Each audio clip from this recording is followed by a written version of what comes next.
지난주에 이어서 에스더서에 대해서 우리가 생각해 봅니다. 일단 몇 구절을 끄집어서 설교할 수 있는 그런 책이 아니라 묶어서 여러 가지 면들을 설명하고 있습니다. 지난 시간에 제가 말씀드리기를 크세르크세스가 무엇인가, 쪼꼬렛 이름이 아닌가 이렇게 질문을 하고 그 대답은 안 한 채 지나갔습니다. 크세르크세스는 아하수에로 왕입니다. 왜 아하수에로하고 비슷하지도 않고 그게 엄청 다르게 크세르크세스라고 그러냐? 그것은 이제 세계 역사에서 중요한 일을 한 사람들을 표기할 때 그 표기하는 방식이 좀 다르기 때문에 그렇습니다. 마치 우리가 아는 중국 역사에서 유명한 손문이라는 선생을 우리가 손문이라고도 그러지만 중국 사람들은 아마 우리가 알기로는 순원이라고 그런다고 합니다. 순원. 또 우리가 그 일본에 있는 그 여류 소설가, 기독교 소설가, 우리는 보통 삼포능자 이렇게 말하는데 또 일본식 이름은 미우라 아야코 이렇게 제가 기억하고 있습니다.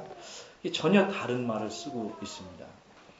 근데 세계 역사에서 중요한 사람들은 그 당시 문명이 어떤 것이 가장 번성했느냐, 그 문명에서 표현한 방법을 따라갑니다. 옛날에는, 지금은 이제 조그만 나라가 됐지만 옛날에는 그리스, 지금의 그리스라는 나라의 문명이 세계를 지배했습니다. 그래서 항상 표현도 그리스식으로 이제 사람의 표현을 하게 됩니다. 요새는 독일 사람도 미국식으로 미국 사람들은 늘 합니다. 그래서 독일 사람 신학자 중에 궁켈이라는 사람이 있는데 제가 미국 가서 공부하는데 궁켈이하고 전혀 발음하지 않습니다. 건클 이렇게 영어식으로 발음해서 그게 무슨 말인가 한참 헷갈렸어요. 미국 사람들은 미국식으로 그냥 읽고 맙니다. 우리도 그냥 우리 보는 대로 영어 보면 우리가 그냥 톰 이렇게 말하는데 톰 소야의 뭐 이렇게 미국 사람은 탐 이렇게 좀 다르게 말한단 말이죠. 이건 비슷하니까 좀 알겠는데 그렇지 않은 것들은 전혀 다릅니다. 아하수에로는 히브리식 표현이고 이분에 대한 헬라, 그리스 문명에서 표현한 말은 크세르크세스입니다. 어쨌든 이 왕에게 아주 총애받는 신하가 있었습니다. 모든 신하들 중에서 가장 왕의 총애를 받는 신하, 그 신하의 이름은 하만입니다. 하만. 그래서 이 왕은 이 신하를 총애해서 거의 왕과 동등한 대우를 하도록 했습니다. 그래서 이 신하에게는 모든 사람이 왕께 하듯 절을 하고 경배하도록 이렇게 명령을 내렸습니다. 그러니까 하만이 기고만장하고 왕 밑에는 왕 하나 외에는 모두가 자기한테 굴복하니까 왕은 궁궐에 있지만 자기는 바깥으로 나오니까 나와서는 자기가 왕처럼 행세하는 그런 사람이었습니다. 이런 하만과 이제 한 사람, 이름도 없는 모르드게라는 사람과 충돌해서 그 충돌이 어떤 결과를 가져오는가 하는 게 오늘 말씀할 내용의 줄거리입니다. 하루는 이 모르드게라는 사람이 그 왕 대궐의 그 대문 앞에 가 있다가 아주 중요한 일을 발견했습니다. 우리는 이렇게 왕의 궁궐 그러면 우리는 자꾸 생각하는 것이 그저 우리나라 조선시대에 이걸 봤기 때문에 그 정도로 그냥 물러거라 하는 정도로 생각하는데 이 페르시아 바사의 왕의 궁궐은 고고하게 발굴에 의하면 그 올라가는 계단이 그 왕의 위엄을 상징해서 폭이 60m 그리고 길이가 30m 엄청난 데를 들어가야 이제 왕의 궁궐 안으로 들어간다고 합니다. 그게 대문입니다. 그러니까 그 계단으로 60m에 30m 되는 계단으로 쫙 올라가는 겁니다. 어디 그런 예를 들 만한 데가 있나요? 쫙 올라가야 이제 왕의 대궐 앞에 서는 것인데 물론 서양식 건물이니까 그 기둥이 굉장히 큰데 이 크세르크세스 아하수에로 왕의 왕이 거처하는 궁궐은 큰 기둥, 또 큰 기둥, 파르테논 신전에 나오는 그런 기둥 같은 게 36개가 있고 그 높이는 65피트, 약 20m 이상 되는 게 쭉 되니까 그 위용이 굉장합니다. 그게 궁궐입니다. 성은 또 엄청나게 크고 그런 이제 대문 앞에서 어떤 왕의 원한을 가진 두 사람이 이 아하수에로 왕을 죽이려는 음모를 발견해서 이 음모를 자기 동생, 왕후가 된 동생 에스더에게 알려가지고 결국 그 두 사람을 잡아 죽임으로써 아하수에로 왕의 목숨을 구한 일이 있습니다. 근데 이것이 이제 왕의 일지에 기록됐습니다. 그리고 이제 3장부터는 에스더가 왕후에 된 뒤에 이 하만이라는 사람이 조금 아까 말씀드린 아주 가장 높은 왕의 신하, 대신이 된 이야기가 진행됩니다. 그러니까 이 하만이 의시되고 다닙니다.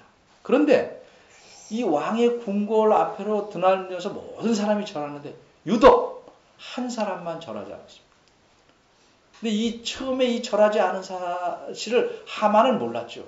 기고만장하니까 다 절하니까 절하려니 하는데 하만의 부하들이 보니까 이 사람만 안 지래요.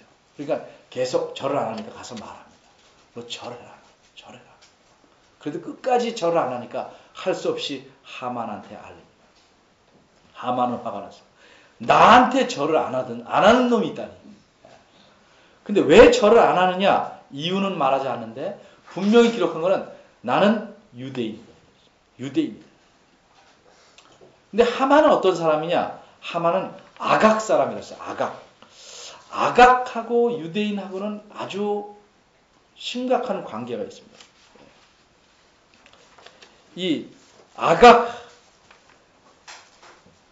아각이라는 건 아말렉 족속의 왕입니다. 아각이라는. 근데 옛날에 사무엘이 아말렉을 다 쳐서 죽여라라는 하나님 말씀을 어기고 그 아각을 살렸습니다. 그 후손이 남아서 지금 그 중에 후손 하나가 하만입니다. 근데 아말렉은 왜 하나님이 다 진멸하려고 했냐면 출애굽할 때, 이스라엘 백성이 출애굽할 때 피곤한 틈을 타서 뒤에서 이스라엘 사람을 공격했는데 하나님은 그 일을 뭐로 봤냐면 출애굽 7장에 보면 하나님의 보좌 위에 하나님을 치려고 손을 든 사건을 보셨다는 거예요. 전에 한번 제가 설교했죠. 이건 하나님에 대한 도전을 받기 때문에 이런 민족은 이 땅에서 도멸시켜야 된다. 모두 멸망시켜야 된다. 이렇게 말씀했음에도 불구하고 사무엘 시대에 사울 왕은 한 왕을 살렸다. 결국 이 하만이 그 후손으로서 가장 높은 대신이 되어버렸고 그런 아각의 족속인 줄 아각의 후손인 줄 아는 모르드게는 이에게 절대 절하지 않습니다. 아각의 후손인 하만의 입장에서는 이것이 굉장히 기분 나쁜 일입니다.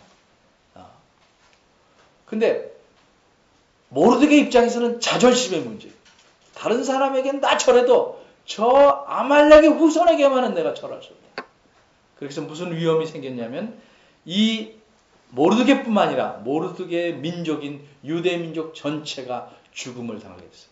유대 민족인 것을 알고서 하만은 이 모르드게만 죽여가지고는 도무지 내 직성이 안 풀린다.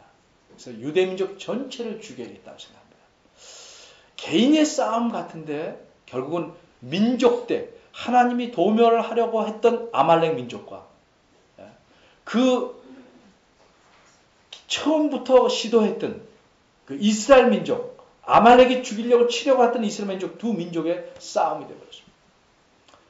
이런 사건 속에서 자존심을 세운 모르드게의 문제점도 있지만 하나님으로서는 간섭하지 않을 수가 없습니다. 하만이 드디어 어떻게 할까? 어떻게 죽여야 시원할까? 방법을 찾는데 제비를 뽑습니다. 제비 뽑는 게 무슨 방법이냐? 그냥 죽이면 되지. 이렇게 생각할 수 있지요, 우리는. 제비 뽑는 거 우리도 조별 추첨할 때 제비를 뽑고 그래서 제비를 뽑는데 골고루 섞이기 위해서 원망을 들기 위해서 이렇게 한다. 잔식에 생각할 수 있지만 옛날 시대에 제비 뽑는 것은 의미가 상당히 다릅니다. 이스라엘 사람들도 제비를 뽑습니다. 땅을 분배할 때도 제비를 뽑습니다. 왜? 그 제비 속에 제비 뽑는 가운데 사람이 제비를 뽑으나 그 일의 작정은 여호와로 말미암습니다. 하나님께서 간섭하셔서 모든 걸 결정하심을 믿고 뽑는 것입니다. 근데 이방인들도 제비를 뽑는데 이방인들이 제비 뽑는 거는 공평성을 위해서 뽑는 게 아니라 자기가 믿는 신의 도움을 바라는 겁니다. 그러니까 아주 엄숙한 신에 대한 의식입니다. 신의 도움을 바라고 다른 나쁜 일이 안 일어나서 자기가 원하는 대로 해주기를 원해서 신께서 도와주기를 바라서 뽑는 것입니다. 그러니까 이게 굉장히 종교적인 행위입니다. 그래서 뽑았더니 그 뽑은 해가 니산월, 그러니까 1월인데 12월, 앞으로 약 1년 남았죠. 12월 달에 그들을 멸망하기로 뽑혔습니다. 그래서 이렇게 작정을 해놓고 왕 앞에 나갑니다. 왕 앞에 나가서 왕에게 간청을 합니다.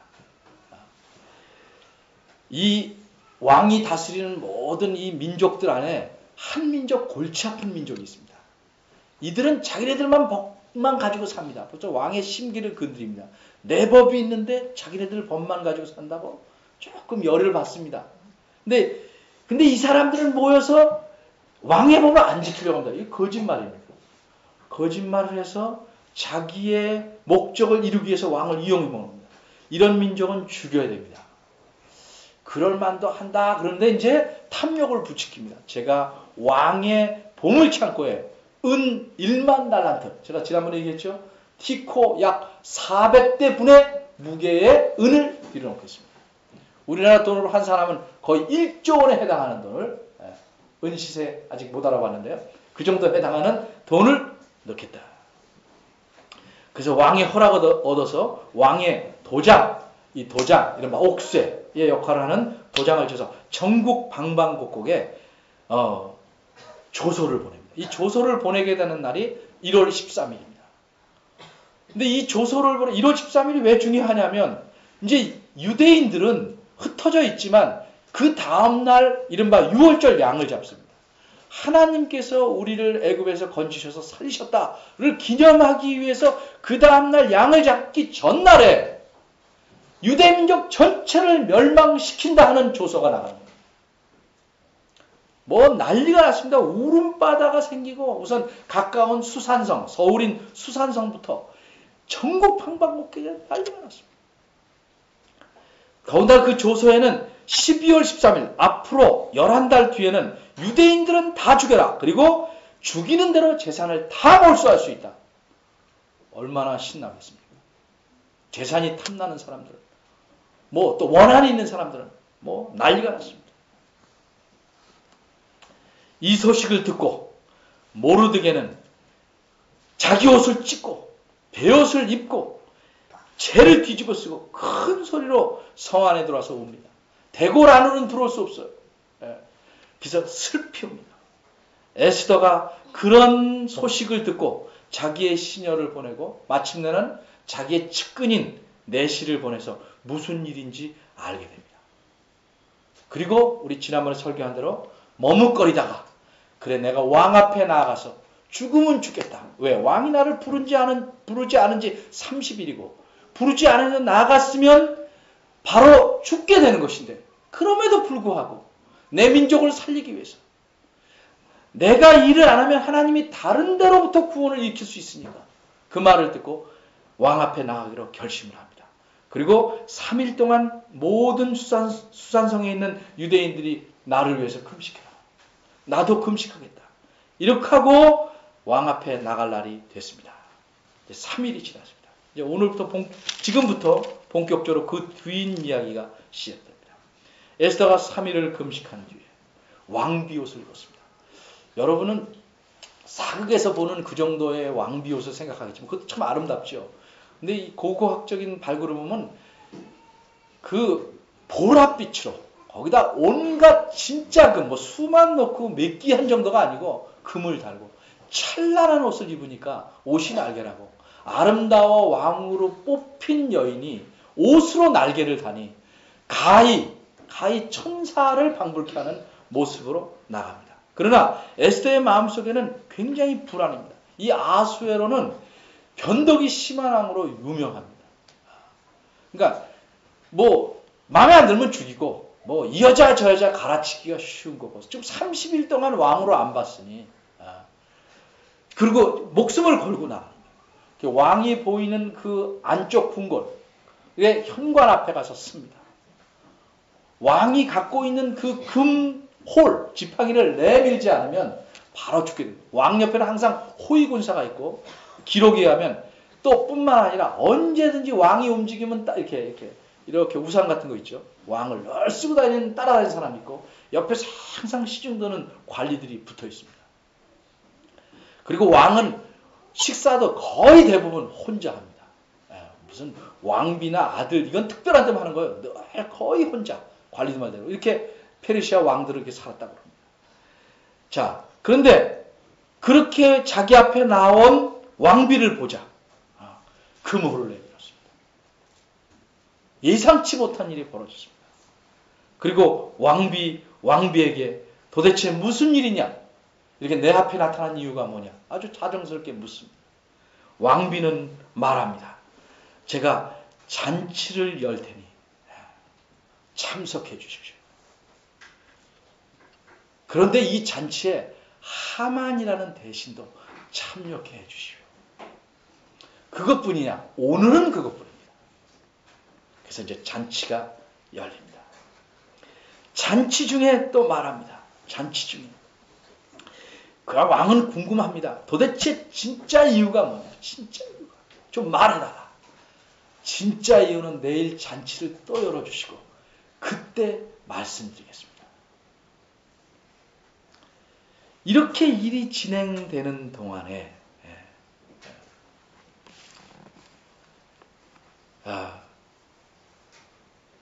다른 쪽에서는 또 다른 일이 벌어지고 있었습니다.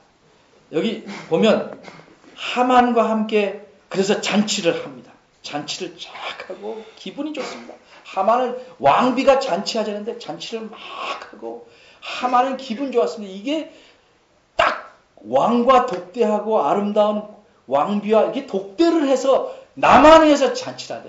굉장히 기분 좋은 거죠. 그래서 기분이 딱 좋은데 그렇게 기분 좋아 나오다가 바나나 껍질에 넘어지면 온통 기분이 사라지는 것처럼 나올 때 몸 안 봤어야 될 사람을 다시 만나는데 모르드게를 만납니다.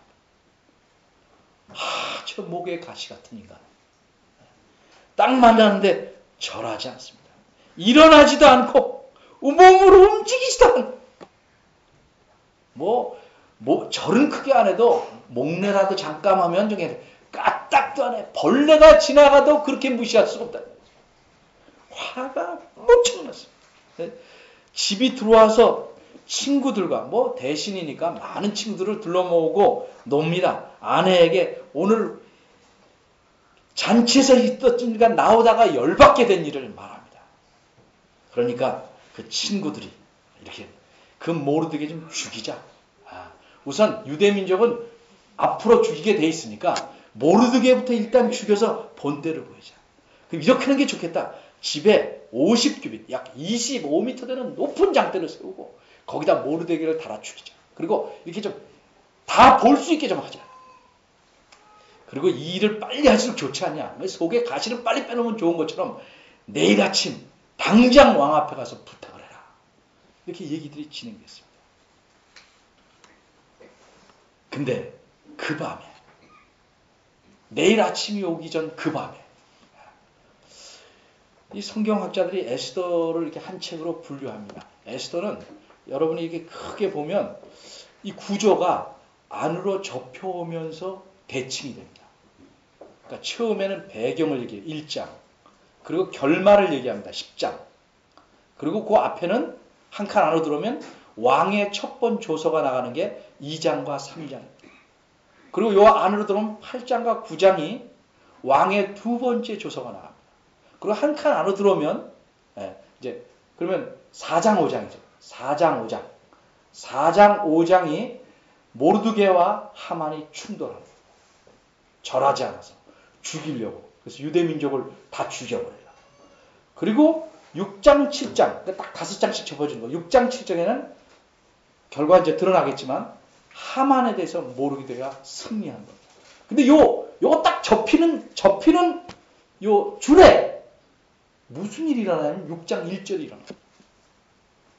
요게 위기입니다. 요게. 그날 밤에 왕이 잠이 오지 않아. 왜 하필 그날 밤에 잠이 오지 않아? 그럼 잠이 오지 않으면 뭐 술을 마시든지 왕이니까 다른 짓을 하든지 신하들을 불러다 게임을 하든지 뭐 헬스클럽을 가든지 뭐 볼링을 치든지 뭘 해야 되는데 하필 왜 책 읽고 싶은 마음이 생겨요. 책 읽고 싶어.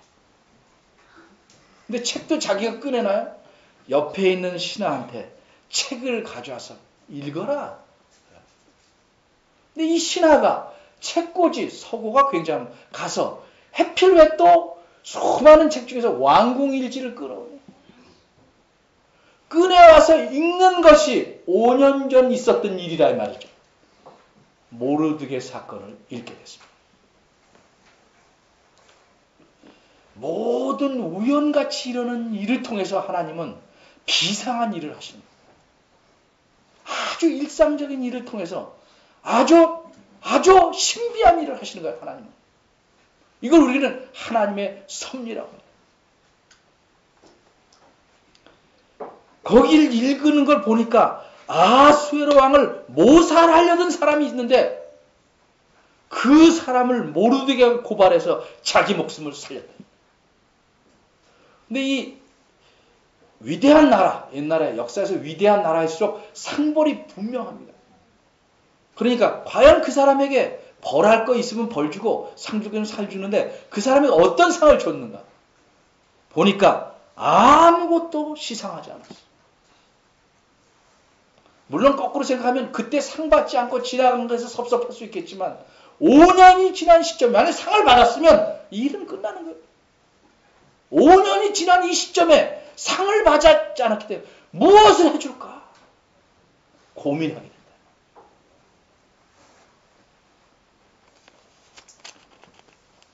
아무도 앞일을 몰라요. 모든 앞일을 하시고 모든 역사를 주장해 가시고 이끌어 가시는 분 누구시냐? 하나님이시다.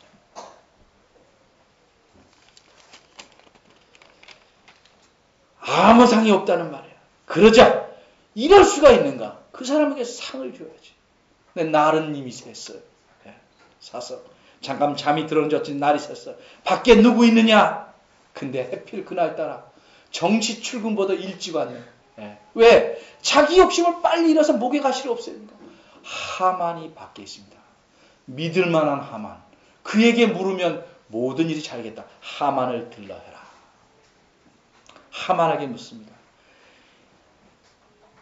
내가 참 존귀케 하고 싶은 사람에게 어떻게 하면 좋겠냐? 하만은 이게 나네. 딱 나네.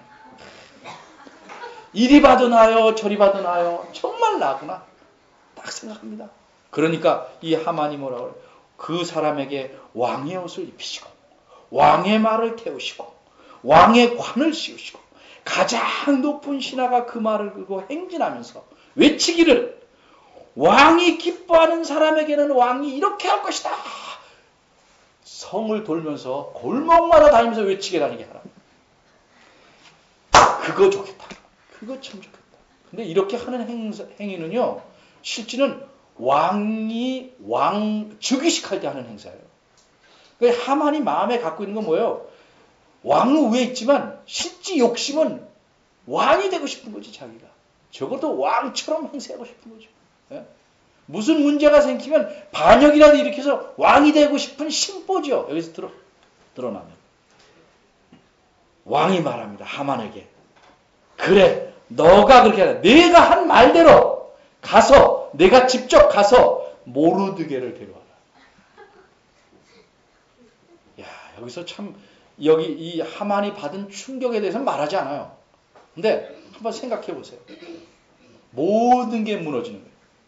그 가시 같은 모르드게, 그걸 내가 가서 깍듯이 모셔서 옷을 입혀서 말에 태우고 내려서 다시 벗기고 돌아다니면서 계속 이게 참 하나도 빠지지 말고 그렇게 하라. 그거 하면서 얼마나 수모와 분노를 느꼈을까 성경이 기록하잖아요. 초점은 거기 있는 게 아니니까. 근데 우리는 충분히 알 수 있죠. 뭐 돌아다니면서 얼마나 많은 일을 저거 하만하냐 저거. 뭐 별소리다. 그러니까 12절에 말이에요. 모르드게는 그렇게 대접을 받고 얼마나 모르드게 뻐겠다 이런 것도 없어요. 다시 대골문 자기 자리로 오고 하만은 집으로 가는데 이거 펜자를 먹어도 캐보린을 먹어도 낫지 않는 번뇌해서 집이 오고 자기 당한 일을 말합니다. 근데 친구들 중에 지혜로운 자도 많고 대신이니까 여러 사람이에요. 옛날 사람들은요 미신적인 요소가 참 많아요. 할머니들 가끔 그러잖아요. 오늘의 일진 화토짝 뛰어가지고 말이야 뭐가 저쩌고 그거 믿고 산다 이 말이야. 오늘은 일진이 납부되는 등 뭐 재수에 오미 붙었다는 등 뭐 어쩌면서 뭐 계속 그러고 산다. 근데 옛날 사람들은 그날 일어난 일이 앞으로 어떤 영향을 미칠까를 이렇게 점치고 생각하는데 그 사람들이 뭐라고 그랬냐면 당신이 모르드게 유대민족 죽이려고 하는 모르드게에게 벌써 굴욕을 당하기 시작했으니까 이기지 못한다. 결국 치고 말 것이다. 부인까지도. 그러면 이 말을 듣고 어떻게 해야 되냐? 이 말을 듣고 마음을 바꿔야 돼요. 이게 보통 일이 아니다. 그럼 내가 낮추고 어떻게 좀 목숨을 살도록 뭘 해야 된다. 그런데 교만한 사람은요. 남의 말을 듣지 않아요. 죽어야 듣는데 그 다음에 들을 귀가 없죠. 이러고 고민하고 기분 나쁜 사이에 벌써 그 다음 날이 돼서 빨리 잔치에 가자고 내시들이 태우고 정신을 수습할 틈이 없이 또 끌려갑니다. 잔치입니다.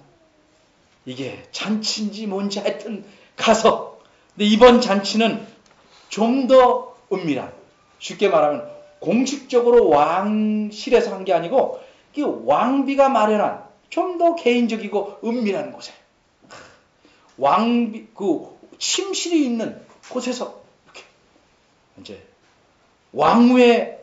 왕과 베푸는 잔치에 참석합니다. 도대체 무엇이 내 소원이냐? 왕이 묻습니다.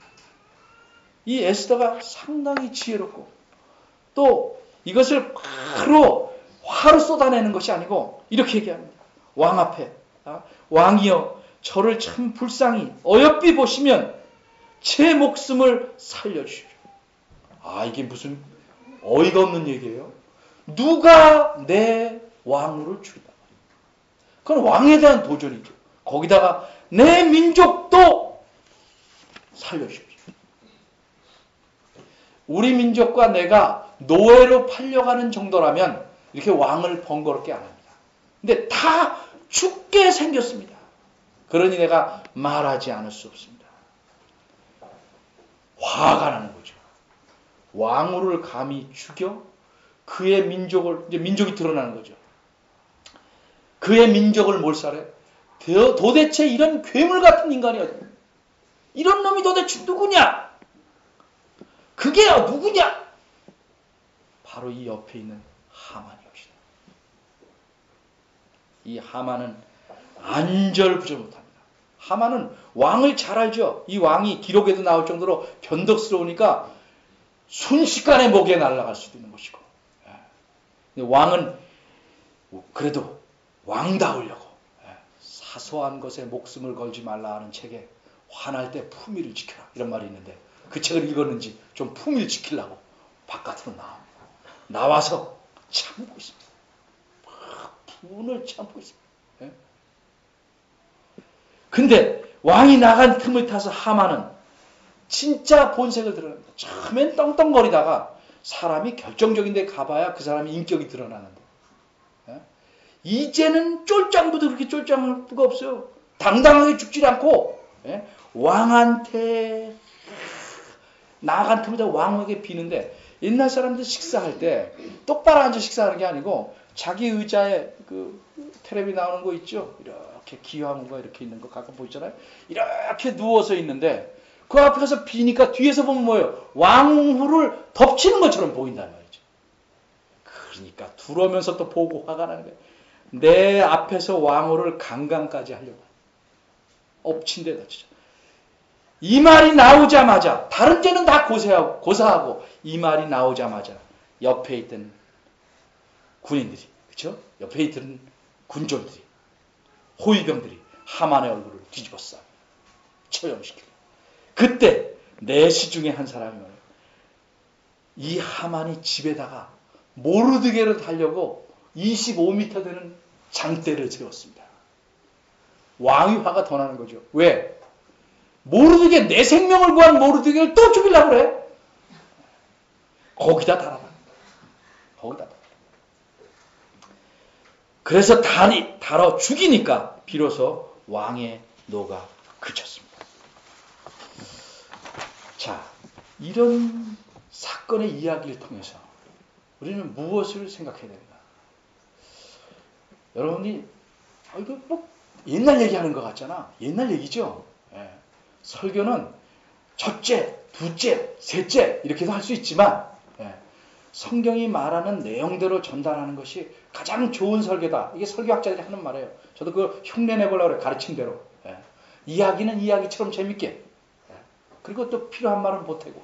시는 시처럼 잘못하더라도 예. 그렇게 해야 되는데 그래서 한번 이렇게 했더니 아이들도 안 자고 잘 듣네요. 예. 성경의 역사를 아는 것도 중요하고 이런 것을 통해서 하나님의 어떤 분위를 잘 깨달아야 되는데 잘 깨달으면 좋은데 그러기 힘들 수도 있으니까 조금 이제 설명을 합니다. 아주 간단하죠. 하나님의 백성을 멸하려고 하는 사람은 하나님이 멸망시킨다는 거죠. 어떤 권세 있는 사람들도 하나님의 백성을 멸망시키려고 하면 그가 멸망당합니다. 근데 하나님은 왜 그렇게 이 유대인들, 하나님 백성을 보호하려고 하시는가? 하나님이 전에 하신 약속이 있단 말이죠. 아브라함을 통해서 너를 인하여 내 족속을 통해서 땅의 모든 민족이 복을 받게 하겠다. 너를 축복하는 자를 복주고 너를 저주하는 자는 저주하겠다. 이게 하나님의 약속이에요. 이런 약속을 믿기 때문에 모르드게가 에스더에게 말했어요. 네가 가만히 있으면 다른 데서도 구원이 생길 것이다. 하나님은 자기 약속대로 해나가신다. 그런데 이런 하나님의 약속이 있음에도 불구하고 알든 모르든 유대민족 전체를 감히 하나님의 백성 전체를 몰살하려고 하는 사람을 하나님이 그냥 놔두시게 됩니다. 이런 교만한 자예요. 이런 교만한 자, 하나님을 대적하는 자는 이런 교만한 자는 하나님이 반드시 멸망시키신다. 이것이 여기서 가르치는 중요한 가르침이에요. 하나님이 이런 분이란 말이에요. 하나님은 그래 죽여봐 내가 또 살려내지 이게 아니고 하나님이 어떤 분이시는 분명히 보여줘요. 교만한 자에 대한 심판이 어떤 것인지 자기 약속을 어떻게 지키는지를 확실하게 보여주시는 거예요. 어떻게 하시는가? 우리 6장에서 잘 드러난 것처럼 섭리로서 그 밤에 그 하루 그 밤에 책을 읽고 그 페이지를 읽게 하심으로써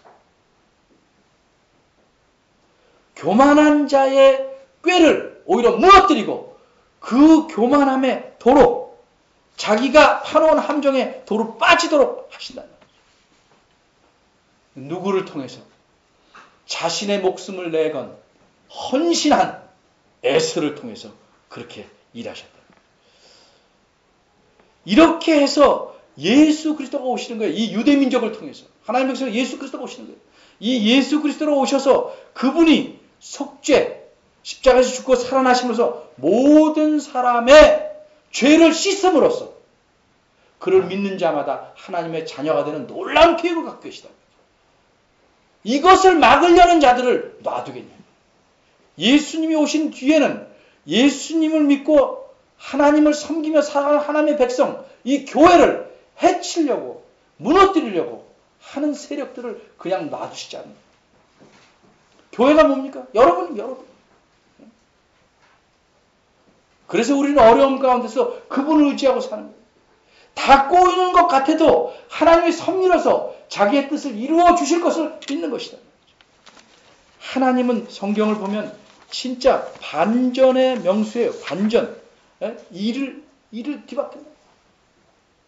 우리 유도부에서 몇 팀에서 체크하는 중에 이런 게 있는데, 여러분 생각을 해보세요. 우리 일상생활에서 이렇게 되는가? 큰 일만 이렇게 하시는 게 아니에요. 여러분 삶 속에서 이런 일을 참 많이 하셔요. 저는 가끔 그런 생각해요. 제가 그렇게 가고 싶었던 학교가 철도고등학교였어요. 왜? 가난하니까. 거기 학비 안 내고 다니면 그 직업을 탓하는 게 아니고 평생 기간서로 일하니까 굶어 죽진 않겠다고 생각해야 돼요. 근데 그거 남들이 다 붙는데도 떨어진단 말이죠. 여러분 삶의 고비고비를 펼쳐보면 누구나 하나님의 인도하심이 보입니다.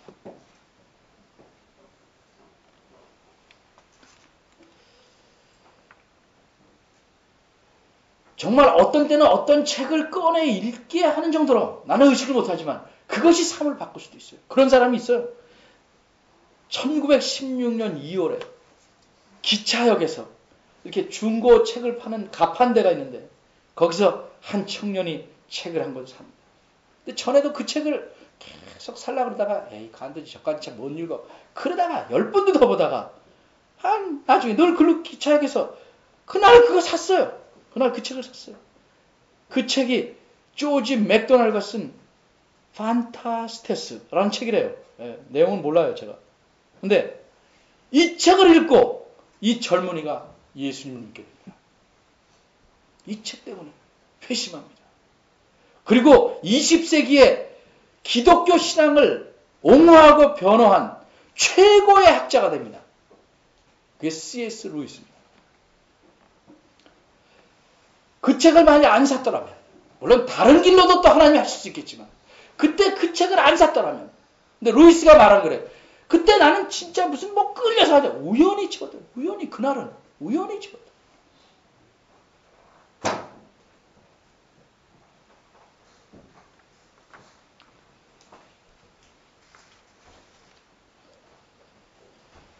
하나님은 형들이 팔아버린 요셉, 감옥에서 오래 고생했죠. 그를 총리 대신에 함으로써 가족 전체를 살리십니다. 태어난 아기를 다 죽이라고 명령을 내린 바로 그 왕 밑에서 모세가 자라나게. 하나님은 뒤집기의 명수예요. 홍해는 앞에 있고 광야에 갇혔어요. 이거 잡았다 하고 바로의 군대가 옵니다. 근데 그 홍해에는 무사히들은 건너고 바로의 군대가 다 빠져줬습니다. 하만, 나는 새도 거의 떨어뜨릴 만한 그가 새가 되지 못하고 장대에 매달렸습니다. 모르드게를 달라고 했던 장대에 자기가 매달리고 말았어요. 사탄이 가룟 유다의 마음에 들어가서 예수님을 십자가에 죽입니다. 그걸로 승리한 줄 알았는데 그렇게 죽으심으로 모든 사람을 살리시고 예수 그리스도 살아나셨습니다. 이렇게 크고 굵직한 일만 하시는 게 아니고 여러분의 삶 전체 속에서 하나님은 필요할 때 섭리로서 반전을 일으키십니다.